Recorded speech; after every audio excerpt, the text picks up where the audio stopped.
Jina langu naitwa Dr. Simon Makoe, mkuu wa idara vijana kanisa la AICT.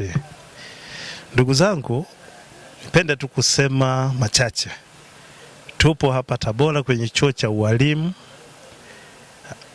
maalum kabisa kwa ajili ya kongamano la vijana. Kongamano hili ni kongamano la 12 toka makongamano ya idara ya vijana yalipoanza. Na sisi tuko hapa, tumeanza kufika jana na leo ndio ilikuwa siku rasmi ya kufungua kongamano hili. Kongamano hili linaangazia mambo kadhaa. Baadhi ya mambo tunayoangazia, tunakusudia vijana waweze kuyapata, ni pamoja na kujifunza namna ya kufanya maamuzi sahihi katika kipindi hiki. Maana kauli mbiu yetu inasema utasitasita hata lini? Kama kijana yuko kwenye wakati sahihi sasa wa kufanya maamuzi, na maamuzi hayo yanaamua hatima ya maisha yake kiroho na hata kimwili. Sasa tumejiandaa kwa ajili ya kuwajengea uwezo vijana waweze kufahamu namna bora ya kufanya maamuzi na wafanye uamuzi ulio sahihi, baada ya kubaki wana sita, wafanye ule uamuzi utakaowasaidia. Tunao walimu wengi wazuri bora kabisa tuliojiandaa, lakini tunaye neno kuu litaletwa na Baba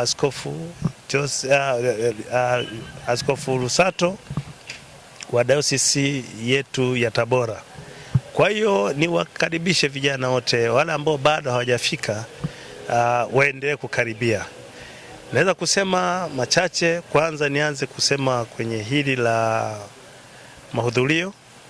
Mahudhurio yetu yanatia moyo kwa sababu mpaka sasa tuna takriban vijana 400 ambao wamekwisha kufika, na tunakusudia watazidi kuongezeka kwa sababu wengine wako njiani na wengine wapiga simu watafika kesho. Baada ya kusema hayo, nini tunategemea vijana wakipate kwenye kongamano hili? Yako mengi watakayoyapata, na leo tumekuwa na neno la ufunguzi ambalo Baba Askofu amelizindua, akisisitiza namna bora vijana, umuhimu wa kwa nini kijana afanye uamuzi sasa, asiwe mtu wa kusita ili kuweza kutengeneza hatima ya maisha yake. Lakini pamoja na hilo, tuna somo la afya ya akili.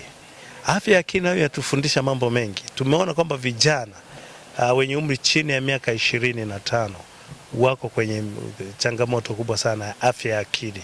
Wanafanya maamuzi mengi, sio kwamba walipenda, lakini kumbe ni changamoto za kiafya ya akili walizonazo. Sasa kupitia kongamano hili tunaye mtaalamu Dr. Ogora anaendelea kufundisha na namna bora ya kukabiliana na changamoto hii.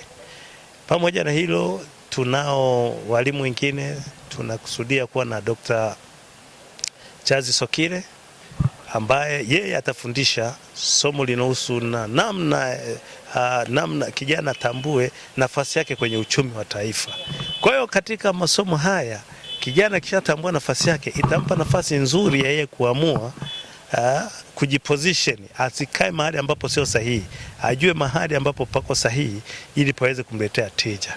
Na Dr. ataanza kesho kufundisha. Sambamba naye tuna mwalimu anaitwa Dennis Anselm, na yeye atafika kesho akifundisha identity ya kijana, atambue identity yake ikoje. Kwa hiyo masomo ni mengi. Tunakusudia pia kuwa na mwalimu Eric Shigongo, yeye atafundisha ujuzi wa maisha. Bado tuna communicate naye ya confirm rasmi tarehe siku atakayokuwepo, lakini tunatarajia tutakuwa pamoja na yeye. Kwa hiyo ni waombe vijana, sisi ndio kumekucha hapa Tabora. Tumeanza sasa na moto ndio umewaka. Kama ni gari sasa ndio tumeanza sasa, limeanza kuunguruma. Tunasogea. Hizi siku 3-4 tutakazo kuwepo hapa Tabora zitakuwa ni siku za moto sana. Lakini kwa sababu vijana wamehamasika na wapo vijana wengi, ni fursa pia kwa vijana kutengeneza network, kwa sababu tukutana na kutanisha vijana mbalimbali kutoka dayosisi zote zilizosambaa katika nchi yetu ya Tanzania.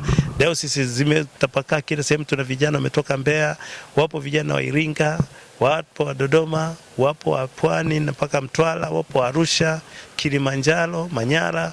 Tuna vijana wametoka Mpanda, tuna vijana wametoka Mara na Ukerewe, kuna vijana wametokea Bukoba, Geita, Mwanza, Shinyanga.